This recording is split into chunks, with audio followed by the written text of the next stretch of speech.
Hey, hello and welcome to the Yoga Teacher Collaborative, our live streamed podcast. Whether you're with me live today in the Facebook group or on Spotify, welcome.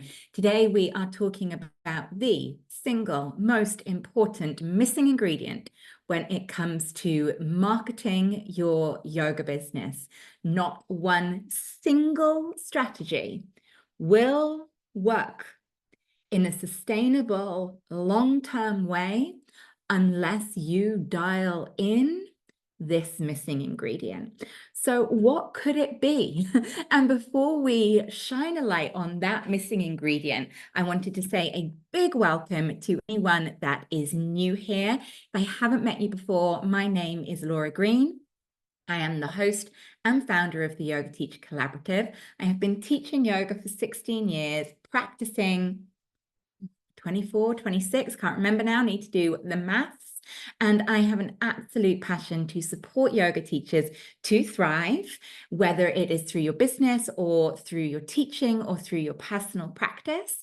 And I do that by sharing lots of fabulous free content here for you in the podcast, over on the website, lauragreenyoga.co.uk. We have so many downloadable freebies, from a step-by-step guide establishing your new classes, for a roadmap to selling out retreats, for a guide on 61 plus ways to attract new students. So make sure you reach out if you can't find the freebies, or just ask away. And obviously I run business mentoring for yoga teachers, a teacher training, and a brand new postgraduate training. We don't see many of those, postgraduate training. Now, it's not about it being an advanced teacher training. It is the scholarly passion and depth of postgraduate. It is a program called Devotion, which is grounded in non-dual Shiva Tantra. It is 3 pillars looking at your personal practice, your teaching, and your business. And today's topic on the one missing ingredient behind any marketing approach is really essential component of Devotion, the 9-month postgraduate teacher training. This is why I am talking about this with you today. So, what is that missing ingredient? You only need to look on Instagram, open ChatGPT, and ask for marketing strategies, how to attract yoga students, and you'll be inundated with many marketing strategies. Now, that doesn't mean they work. That doesn't mean that they work. A lot of people that teach marketing aren't yoga teachers. They're marketing experts. And there isn't the proof in the pudding. There isn't the, yeah, but actually what works for me? What feels good for me? What am I inspired by? Please don't talk to me about funnels and landing pages and Facebook adverts and algorithms. That's not what excites yoga teachers. And if you are not excited by your marketing, it is not going to work for you. You can invest money in learning the newest strategy, trying to beat the algorithm, learning about TikTok or whatever the next new thing is. It might work for a week, it might work for a month, but soon you will fall out of love with it. You will stop doing it and it will stop working for you. So it doesn't matter whether it's newfangled strategies or still the tried and tested best ones are in-person community marketing. None of it will work unless you embrace this missing ingredient. So let me stop teasing you. What is the missing ingredient? It is bhakti. Bhakti. It is yoga philosophy. Yoga philosophy has it all. And what is bhakti? You might be more familiar with that word pronounced as bhakti. That is a very anglicized pronunciation of the Sanskrit. A closer pronunciation is bhakti, but I'm sure I will evolve my Sanskrit pronunciation until the day I die. So bhakti is at least better than bhakti. Okay, so what is bhakti if you're not familiar? Bhakti is one of the paths of yoga, bhakti yoga, just as we have karma yoga. And in fact, they are both important. Raja yoga, jnana yoga. So it is a path of yoga, and bhakti is the path of love and devotion. If I wasn't talking to you as a yoga teacher, I would have said the missing ingredient is love, and devotion. But for us as yoga teachers, that's more. Love and devotion is bhakti, which is a path we choose to walk. We choose to live our life walking the path of bhakti yoga, love and devotion. And then we blend that with karma yoga, which is that of service and action, asking ourselves on the bedrock of love and devotion, what is the next right action? Not the long-term strategy. What is the next right action when I come from a grounding of love and devotion? Then I think I said one missing ingredient, but I guess it's all wrapped up in bhakti, but we could split this into a few pillars. And the other is trust.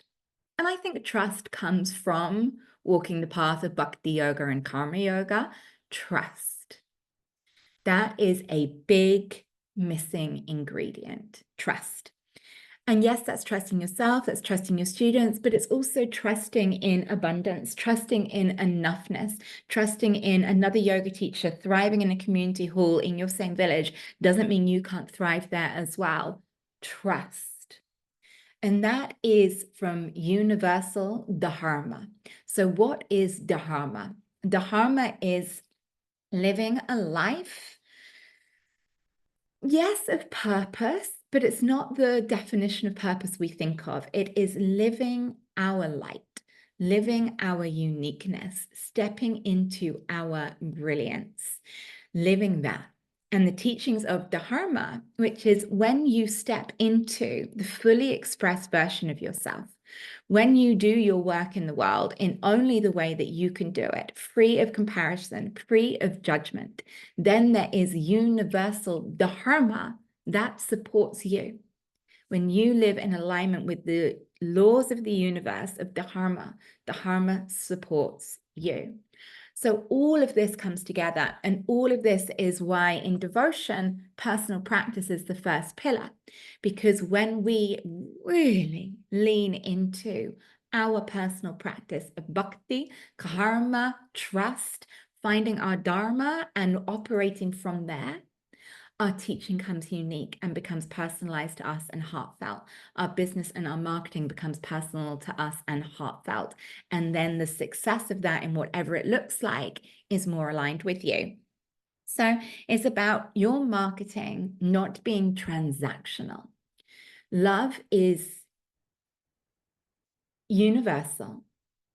Love is non-transactional. True love isn't, I do this for you to get that back. Love, true love is unconditional. I do this because it is the next right action. There's the karma, without needing something transactional back. I mean, that's the very essence of the Bhagavad Gita. You have the right to do your work, but not the entitlement to the results of your work. It's about not being transactional. I have gone out and dropped 100 flyers. Where are all my new students back? That is living in transactional. That is not living in love and doing your business from that same place of love. So it's stepping away from, if I do X, I want Y. If I show up and do this talk at the WI on why chair yoga is amazing, then I am expecting Y result back. And if I don't get Y result back, well, that marketing was rubbish and I'm not going to do it again. That transactional way of being is not helping. So instead, bhakti in your business looks like devotion to the soul of your work. What is the mission and vision of your work? What is the soul of your work? And that means we have to dig deeper than just, I want to teach yoga class in my local village hall. Why? Why? And if you don't know your why, then it's not tethered in love. It's not easy to express it to other people. It's not easy to attract people to it. You have to know your mission, your vision, to sit with yourself and your work and understand it as a soul, to see your work almost like a deity, like something that you are called to devote your energy to, because you trust its purpose in the world. You trust that there are people in this world who need your work in a way that is going to enrich and support them in living their best human life. And you show up with that quality of devotion. So something that we will be doing in the 9-month postgraduate teacher training is altar work. Right? And altar work is part of sādhanā, part of having a spiritual practice. And this sits in our personal spiritual practice, from which comes the teaching, from which comes the business. How would it feel to, you can have one altar, you can have one altar, but I find for myself, my energy gets a bit confused when I have one altar with many facets on it. Instead, I like to have a variety of altars, all dedicated towards something different. Just like if you go into a beautiful temple in India, there'll be different altars within the temple to different deities. Often the temple will have its main deity, but then there will be many altars within it. So if you were to create an altar, and it could be a tiny space, that was to your work, what would you put on that? What would you put on your altar? It might have a connection to the lineage of teachers that have inspired you up until this point. It might have something that represents who you're called to support. It might have something that represents your why for earning, okay? It is enough to show up in your world connected to the soul of your work. This is why I teach yoga. This is who I wish to share yoga with, and that who can be many. We're not talking about niches here, okay? This is who I'm called to share yoga with. And for the value of that, I welcome in the financial reward. And from the finances, from what I earn as a yoga teacher, this is how I am investing my earnings. Maybe you are, and again, we're not talking about Bitcoin. I'm investing my earnings in putting a roof over the head of my children, partner, pets, my own head. I am able to feed myself and my family with nourishing food. I'm able to give a small portion of my earnings back to a charity I love and support. I'm able to use my earnings to free up my time to volunteer for half a day a week. I am using my earnings to be able to book a holiday with, which is a spiritual adventure or is fun memory for my family. Feel free to put that on your altar. Money isn't dirty. Money isn't dirty. Just go see an altar to Lakshmi. Money is currency. Money is energy. Money enables you to create things in the world. And oh my lordy, what a different world we would be in if the money was in different people's hands. But hey, that's a conversation for another day. But put on that altar, what is the financial abundance that you're calling in, and what does that enable you to do in the world and in your life? So what would go on an altar for your business? And I think that is the one step I would like you to take away from today.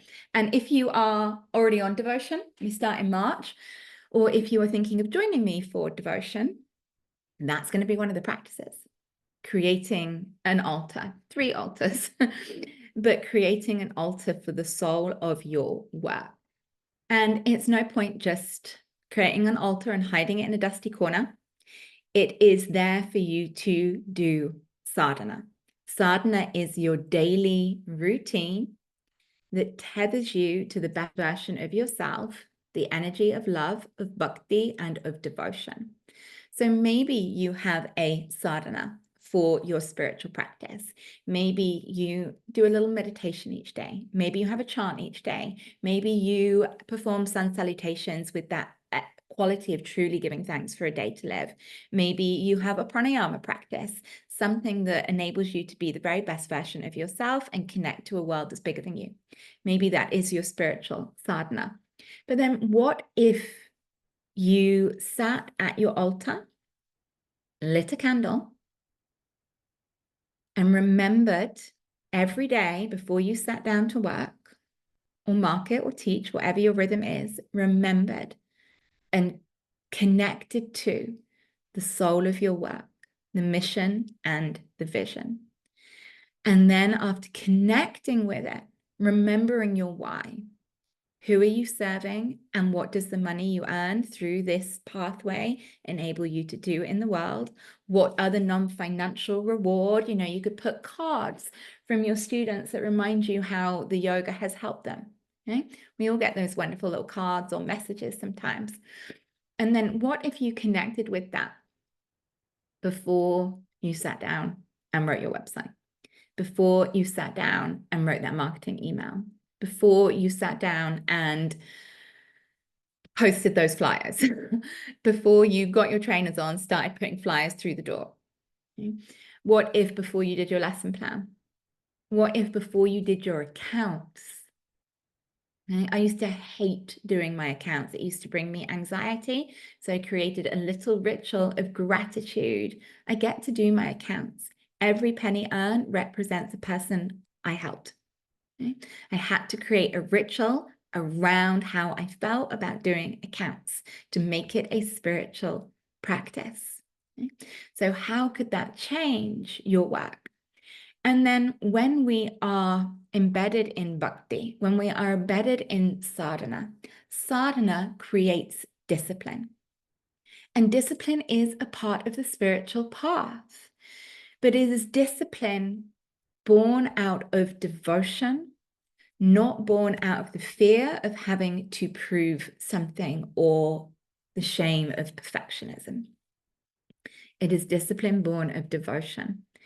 And how can you bring that into your work? Okay. So that might be the discipline of routine. There are things that we have to do in our business that don't excite us so much. Going into the Facebook group, showing up, doing your accounts, that is me, going and doing a talk at the local WI, sending emails to connect with different potential referral partners. Go download my guide on 61 plus ways to attract new students. There's 61 ways. Maybe that's not the favorite part of your business. But when you've sat and remembered the soul of your business requires you to have people to communicate with, then you come and turn your computer on and do that work, and you set yourself a discipline of, I will do that for 3 mornings a week, 2 mornings a week, every day. And you probably don't struggle so much to discipline yourself to turn up and teach your classes. 7:10 Monday night, I will be in Hedge End. Sometimes, when it's grey and rainy, I have to give my bum a little kick, but I will always be there. Okay.